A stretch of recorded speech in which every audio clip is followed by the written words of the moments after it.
तस्वीर हम आपको दिखा रहे हैं कि राजा की जो अंतिम यात्रा है उसकी हम तस्वीर दिखा रहे हैं। और ये तस्वीर देखिए, दूसरी तरफ हम आपको तस्वीर दिखा देते हैं कि राजा की जो माँ है, अपने बेटे को अंतिम विदाई माँ ने दिया है। और आखिरी बार माँ की ही बेटे से, जो बेटे की आखिरी बातचीत है माँ से हुई थी।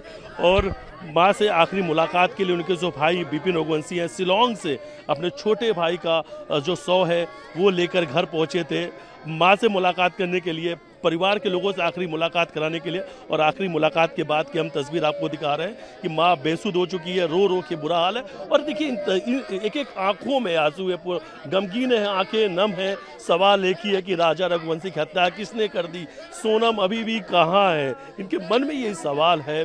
और देखिए 11 मई को इसी घर से, इस वक्त हम जहाँ मौजूद हैं, 11 मई को इसी घर से बारात निकली थी, धूमधाम तरीके से बारात निकली थी। डीजे घोड़ी पर सवार होकर राजा रघुवंशी दूल्हे बनकर इसी घर से निकले थे। और आज 4 तारीख है जब इस घर से अर्थी निकली है, वो भी राजा रघुवंशी की।